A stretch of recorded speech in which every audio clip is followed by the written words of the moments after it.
Who do you think's winning? I think Daniel. Nah, yeah, I think Daniel's got this, to be honest. Really? Okay. Yeah. Why is that? I don't know. Firstkiller hasn't been playing ones, Okay.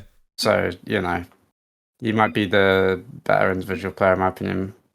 Can you type yeah in the party chat, by the way? Yeah, of course I can. There you go. Nice. Sorry. Perfect. So, to set the scene here, Firstkiller's not lost a 1v1 against a North American player. He's not lost a 1v1 series since Lethamyr in 2019. Oh, damn. Yeah. That's a bit of time. Yeah, he did have a bit of inactivity since then. He's also like made comebacks in like won tournaments, won show matches here and there. So it's not complete. He's not been completely inactive. Ah. Oh. Okay. Here we go. It's bugged. It only showed you being in here for some reason. Yeah, nice. Great game. This Rocket League. Well, I'm gonna say I think Firstkiller wins. I think the streak continues, but yeah, now we're disagreeing. So that's exciting. Yeah, how dare you? How dare you have a different opinion? So hey, it's not looking good for you. I think that's it. I think that's GG's. I'm confident. I'm confident. So I'd say like historically, these two have kind of a similar playstyle. You know, they're very shadowy. They like to, well, they both absolutely boom the ball with their hard clears, so they can threaten shots from anywhere. And they're very like mechanical. So, would you, like, from your time watching them play and from your time playing against them, say that there's any particular differences in how they play?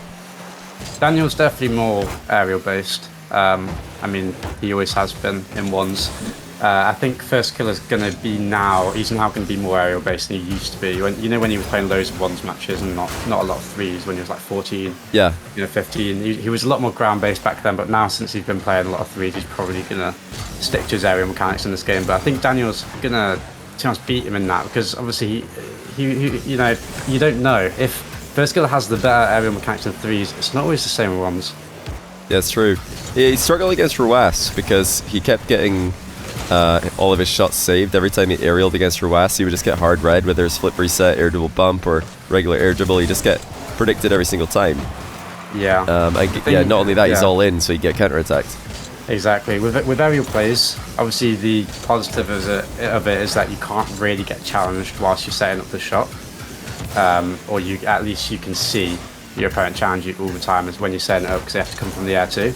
But obviously the negative is that if it gets saved and you do land a little bit poorly, you're going to concede. Yeah. Well, this is a pretty interesting first minute because they're both reading each other very well, but neither committing too hard for anything. It's been majority Firstkiller aggression and Daniel just not being bothered. He's just saving everything. Yeah, it's a bit strange actually because obviously when this happens, it's going to be a low-scoring game. So whoever scores the next goal is going to be in such a good position because momentum is so important, in my opinion, in these situations.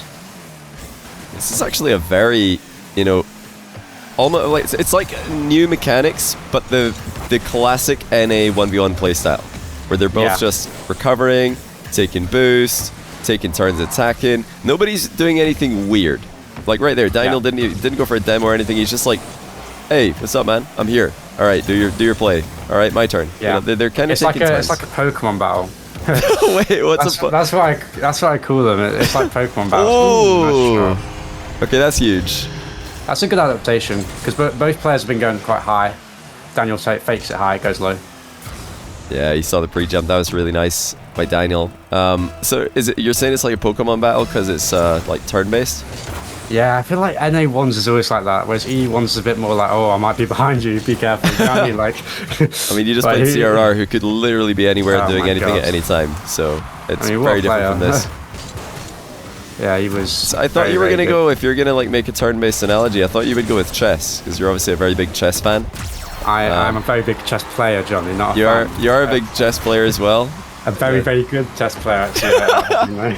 Jack was challenging everybody in Saudi Arabia. He's like challenging Marky Duda, challenging me. He's putting money down, just losing to everybody. Oh, that's 40 quid, man. That's 40 quid. But we don't speak about that because I still beat Eclipse. So you beat Eclipse. Okay. I won MMR. That's mate, I played Eclipse on the plane back home. I sacked my queen on move 3 and I beat him. Like beating Eclipse is not impressive. All right. Well, he told me he's the best in his chess club when he was 9, but I don't believe him. That's quite poor from Daniel. It's a good play from First, obviously. He creates an angle, but Daniel, you can't really challenge with low momentum in midfield. Yeah, he stops, so he's just got nothing left. I mean, that's something that CRR does very well, actually. Is he's constantly out of boost, but he just never loses momentum. He's just constantly moving, so it doesn't really matter that he's got 0 boost because he's supersonic anyway. Exactly. I'm happy you pick that up, to be honest, because I was assuming you're going to ask me like what's different to him, and the one thing I was going to say was that he always keeps momentum way better than any other player I've faced. Maybe Yoris matches him there in ones, but any other player, he did it way better in that match anyway.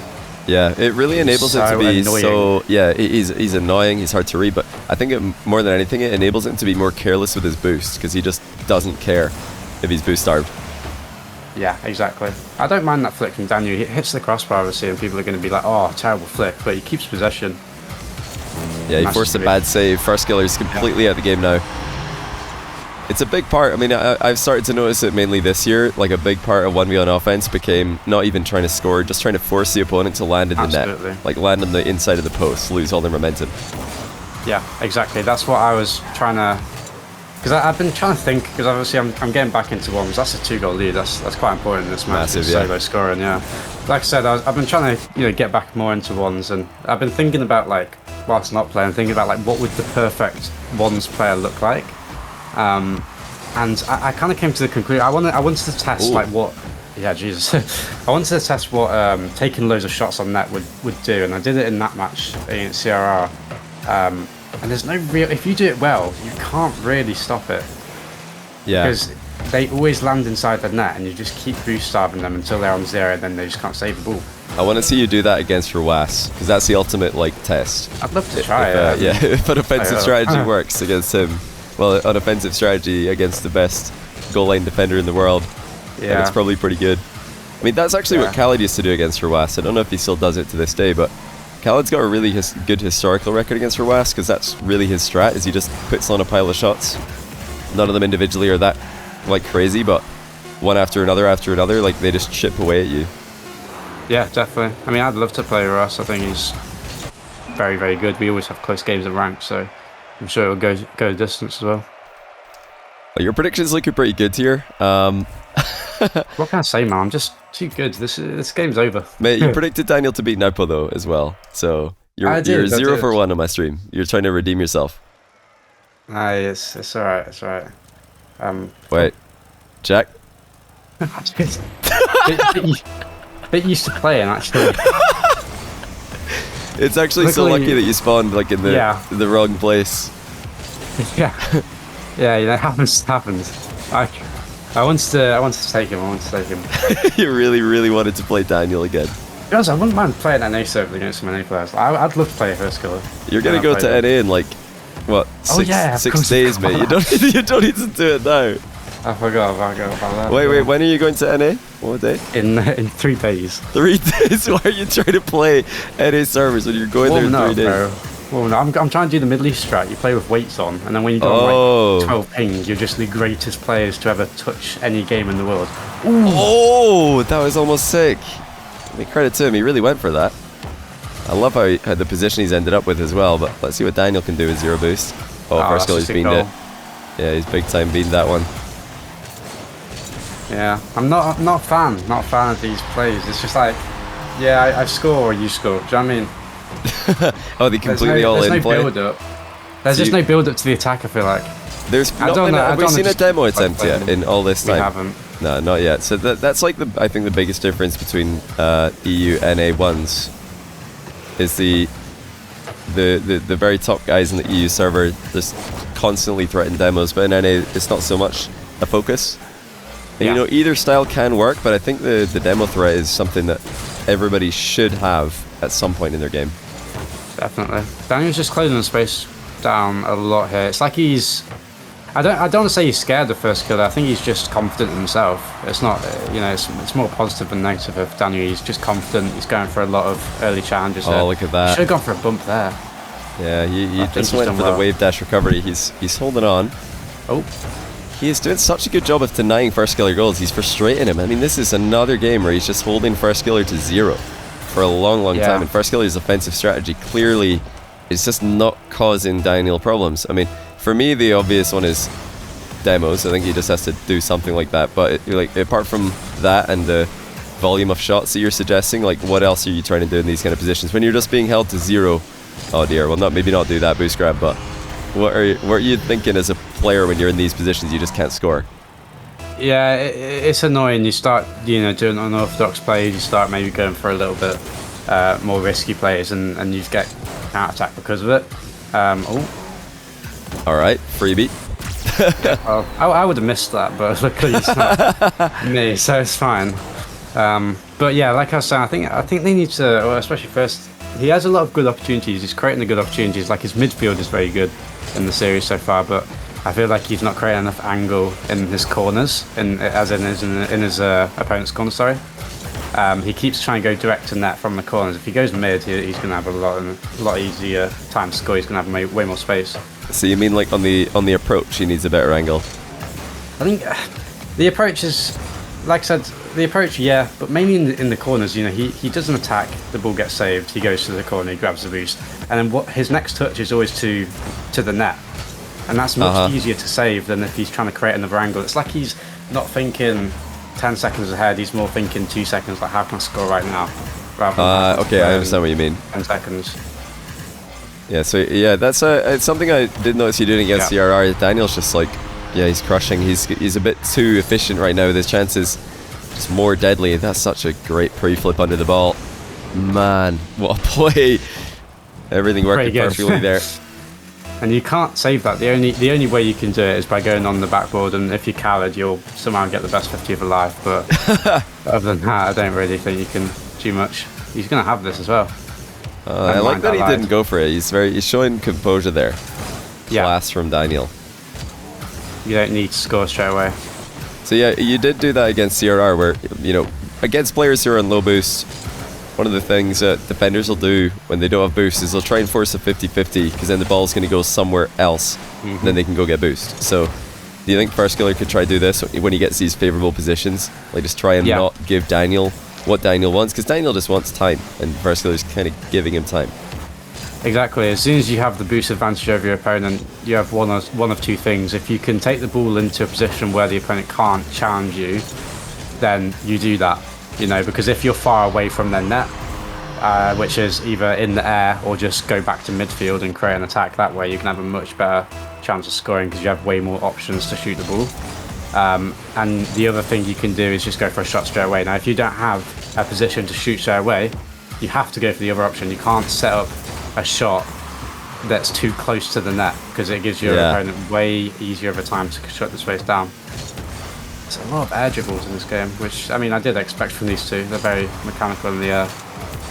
Yeah, Daniel just looks like he's got those mechanics more on right now. That is a fantastic, perfect shot by First, but he's not had. I think that, when Firstkiller was dominating NA, he was just better mechanically than everyone, and he doesn't look better mechanically in this matchup. So, whereas previously he'd be able to do these air dribble plays and put his opponent in such an uncomfortable spot that he's going to have 100 boosts and they're going to have 0 afterwards. It's not happening. He's air dribbling at Daniel. Daniel comes away with the ball and a boost advantage, and then Firstkiller's in a position that he's probably not had a lot of experience in over the years. Usually his attacks leave his opponents completely out of position, and Daniel's just rolling with it. He doesn't mind. Definitely, yeah. I mean, I agree with the thing that you said about you can't really just beat his opponents anymore on skill. He might be better than them, but that's just not enough to win on skill anymore, because everyone's just so good at this game now. Everyone's too close together in terms of mechanical ability. I'm sure that if Firstkiller played a lot of ones, he could easily get back to being the best in the world, because he is a fantastic player, like we know. But right now, he's relying on just going at his opponent and expecting it to work like the past. Yeah. This is a huge performance from Daniel, though. I've got to give huge credit to him, because going into Gamers 8, he didn't look like he was too in form, and for a while actually, he's not looked like he's been too in form. He's lost quite a few show matches in a row, and he's definitely not been dominating. But obviously, when Firstkiller and Daniel are on the field, we're comparing their current iterations of themselves to the best player in North America, who nobody has any chance against. Both of these guys at some point, Daniel more recently, have been completely unbeatable. So the fact that they're not completely unbeatable, means that they're they've fallen behind compared to where they were at relative to the rest of the scene who's catching up with them. But yeah, Daniel really back on form. This is ridiculous. Yeah, and it's no, it's no like dig at any of these players. It's just the fact that Rocket League pros have gotten so good. Yeah. Everyone is so close in skill level. There is never going to be just a whitewash in terms of mechanical ability in these 1v1 matchups. CRR against me was probably the better player mechanically, and as in like he looked faster, he looked better, but because I played it more smart, in my opinion, I win the match, and that's always going to win in 1v1 especially. The Firstkiller's got to try be smart here, or Daniel might sweep him. The return to Showmatches starting off pretty poorly for Firstkiller. I don't think he really cares too much about that. I think the return to Showmatches for Firstkiller, I've not talked to him about this, but if I was to guess, it's more about an improvement thing, because he probably realised at Gamers 8 that he's lost his edge in an aspect of the game that he used to be so dominant in. And he probably wants to get it back, and you don't get it back by not playing. So this is a seek of perfection from First. Daniel really giving it his best shot. He wants to be the guy to break that streak, the unbelievable undefeated streak that Firstkiller's got regionally. That is pretty impressive. I mean, you gotta credit him for that. Like, no one else has that. So yeah, I mean, if Daniel gets this win, then he's looking on track, to be honest. He is just looking better in every aspect of this game right now, but Firstkiller, obviously this game is no one's scored for a minute. It could change. I saw a little sneaky, not full-on demo attempt there from First. I like it, but he's stranded in the corner as Daniel shoots. I mean, the efficiency from Daniel is something to behold. This is not an easy shot to just slam on target, but Firstkiller definitely underestimated him there. Yeah, and if you can do that, if you can put those shots on target from any position on the pitch, your opponent has to give you so much respect, so much space, and that gives you way higher of a chance to just take that space and. Oh my God. I mean, come on. Daniel's done this a couple of times this series. It's a flip reset dunk, and it's not so much of a dunk. It's just he just pushes Firstkiller straight through, or pushes the ball straight through him. I mean, when you've got that much of a force behind it, it doesn't even look that risky. Daniel's just completely crushing him. You can't do anything. If he challenges it early, he gets the touch over him, it's a goal anyway. He has to wait, and if you're pulling that mechanic off like that, it's a goal every time. Firstkiller looking to go infield. He's trying to... I think he's just trying to present threats constantly. He wants more chances to score, realistic chances to score, because Daniel's racking up saves, and he's at times running rings around him. Firstkiller has to try and create more realistic opportunities. It's going to be a reset. My game, I don't know if that was plan A, but it's worked out pretty well. Yeah, I thought he fooled me. I thought he was going for the edge or went with a setup, but he turns it into a flip set. And Daniel obviously respects him, because who wouldn't? As Firstkiller on the ball, you have to. True. Underneath him. Yeah, the approach definitely had air dribble bump all over it, but Firstkiller trusting the resets. Might do the same here. Yeah, he should. Oh, he saw the early challenge. He's done well. He should be scoring this, and he is. Firstkiller, if nothing else, knows how to bang a ball into an open net pretty consistently. Yeah, he's definitely playing these situations a little bit better than the first two games.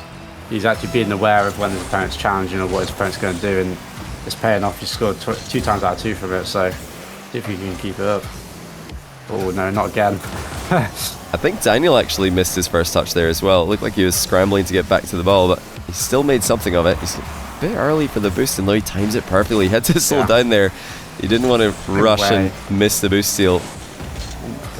Firstkiller's in a bit of trouble. Oh, Daniel leaves the scene. I think he might have underestimated just how well he'd done with the boost starting there.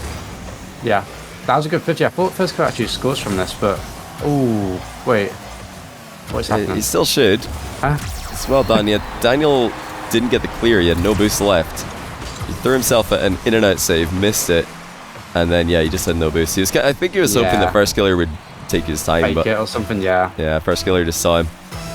Sometimes you just have to commit to that. When you're on 0 boost, it looks silly. People are going to be like, oh, what's Daniel doing there? But you have to just commit to something, and that's all he could do. Oh, that's a bit of a misplay. Firstkiller dodges past the ball. It's definitely a threat from Daniel, but Firstkiller should probably be saving that one. I mean, that's straight down the middle of the goal, and it wasn't the fastest shot. No. It looked like he was scared of the edge of a bump at start, because Daniel actually went in front of the ball and then used the second jump to get behind it again. And that's why he kind of went early, but he should have still recognised that it wasn't coming after that, initial second jump. I do like Daniel's done that a couple of times where he just uses his second jump to change his position horizontally instead of just trying to get himself up in the air like a fast aerial usually would. Yeah, I mean he's very comfortable in the air. You can see it. Like I said, Firstkiller seems to be going, back to his old style of just going for a double tap in like a position where your opponent has low boost. And before that would probably work because your opponent's like, oh my god, how is he even double tapping from this position? But now everyone's so used to it. Oh, go for a bump. I think Firstkiller 2 plays now just didn't have the right shot selection. Daniel's pre-jumped early both times, and Firstkiller just kind of hit the ball right into him. Bang! Nice. Firstkiller drills it. Yeah. Never Much better game. He's doing very well with his recovery. He's just following the ball. He's so good at like every time he challenges, he points his car the way he wants to be going, and he's boosting instantly. Yeah. Like there's a few things you can rely on Firstkiller doing well. That's his power shots and recoveries, and he's still proven to be one of the best in those categories. Ooh, good wow. Yeah, I don't really blame First for going here because he knows Daniel's forgone the mid boost. And that was a pretty heavy first touch, but well done, Daniel, to predict the challenge. I know you like to predict challenges from that position after kickoffs. Or rather, wait, in what way? As in I'm defending or attacking? Right, yeah. Yeah, on kickoffs, if I get the win, I usually just try... Oh my... Okay. I thought you missed the flick and it was going to target, but it does go in. But yeah, like I said, off kickoffs, I usually try and play for boost. I get a flick on target. They're going to save the ball, but I can just get the corner. It's a higher percentage play all the time. But he's a goal down now. He has an attack. Trouble. That doesn't look too good. Oh, that's Daniel, what? I mean... I don't know. Do you think it's bad from Daniel? I think I'll tell you why I think it might be bad. Is because really, like, in that position, what's the ball doing? It's going in a straight line, like no matter what. Right. Firstkiller's right behind it, so I really expected Daniel to just stay where he was. But Firstkiller did air roll. Like he sold him with the air roll, and Daniel's in the final seconds here. He's got to be getting a bit nervous. He's about to end the streak, so you can forgive him for making a mistake or two. Oh no! Don't do it. Oh, he's got it. Oh no! Oh my god. That is a disaster. Firstkiller, he had the free flip reset. Usually that's just an automatic goal. I think that was just open. Like that's pain. Well, Daniel might be about to end the streak. And I don't think he'll care how it's done. A win is a win. This guy should have his boost. Yeah. He's won the race and he's got a chance to do whatever he wants with this ball. Goes for the ball carry. Now it's time for an edge bump. Well done. He might get the demo though. No, Daniel sees it. Oh, that's really good by Daniel. He's won it. Well played. 3-0. Yeah. Daniel puts an end to the Firstkiller win streak. It was a win streak that was intermittent. He had a couple of layoffs in the middle of it, but still, whenever he came back to 1v1 tournaments or show matches, he would go right back to winning. This is the first time Firstkiller's made a comeback and not immediately won every single game he's played.